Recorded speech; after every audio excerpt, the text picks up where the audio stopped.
Ranenka, il y a des poissons et puis des vagues. C'est les motifs aquatiques. Donc on est en résonance avec l'usage de la porcelaine, on la trouve à tous les niveaux. Et en fait, c'est vraiment voir cette porcelaine comme une vitrine à l'époque artistique. Que les autres, les invités, les marques, rentraient à l'hôtel de ville, ne pouvaient pas la montrer. Et l'hôtel de ville, il existait depuis 10 ans avant, 1883. Ne vous fiez pas la date là-haut, hein. Il est encore dans les travaux, il est quasi achevé, mais il n'est pas encore inauguré. C'est symbolique, il est inauguré un 14 juillet, fête nationale, en grande pompe. Et la Troisième République, ici, elle est célébrée. Enfin, la Troisième République, en fait, la Troisième République, elle relance les principes de la Révolution française. Le drapeau bleu, blanc, rouge. Regardez, le bleu, blanc, rouge, le blanc, la monarchie, le roi. Il est encadré, ce droit, si je puis dire, par les Parisiens à l'époque.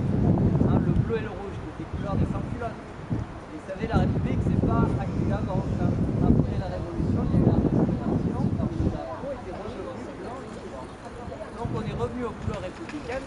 Vraiment, la Troisième République, elle affirme cela. Le drapeau européen, dessous, vous avez RF, République française. Je descends dans la travée principale. LL, vous voyez, les anges sont à côté. Là, c'est la porte. Limoges, à l'endroit, à l'envers. On est vers le passé et qui regarde la l'avenir, la continuité. On a un nom de sculpteur, par exemple, qui est Tabar. Et où est la République? Où est la division? Liberté, égalité, fraternité. Elle est dessous. Ce qui est assez curieux, mais aussi assez symbolique. À l'époque, ce n'était pas, comme je le disais, si naturel d'être républicain. Et quand on passait, on entrait, c'était comme presque un rite initiatique. On passe sous les auspices. C'est au-dessus de tout. C'est l'espace incontournable. Liberté, égalité, fraternité. Pour ce qui est du décor, donc on a au-dessus des drapeaux un Saint-Martial. Vous voyez la sculpture, une barbu. Saint-Martial, c'est un moine pendant très très longtemps. Maintenant, il y a les deux. Il y a celle-ci et le logo bleu avec les dents. Vous voyez, de part et d'autre, Léonard Limousin, Daguesso, Vergniaud, Soudan. On a un émailleur, on a quelqu'un qui légifère, on a un révolutionnaire. Regardez sa date de mort, 1793. C'est net comme la guillotine. Louis Jourdan, lui militaire, les hommes qui ont fait le service militaire, mais il a organisé la construction. C'est un militaire qui a tous les régimes, depuis les guerres américaines jusqu'à la Restauration.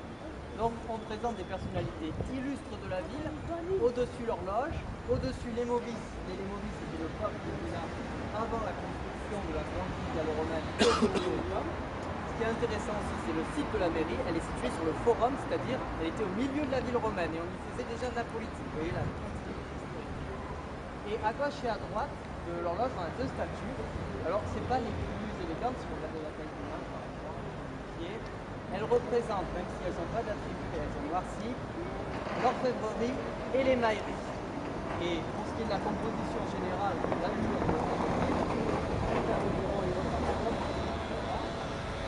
Paris, par exemple, Poitiers et autres, c'était un certain modèle, en fait, néo, à la fois renaissance, avec le campanile qui a 43 mètres, les toitures en ardoise, une belle couleur de calcaire sur la façade, le granit qui est en dessous, donc néo-renaissance avec notamment des colonnes entre les ouvertures au premier étage,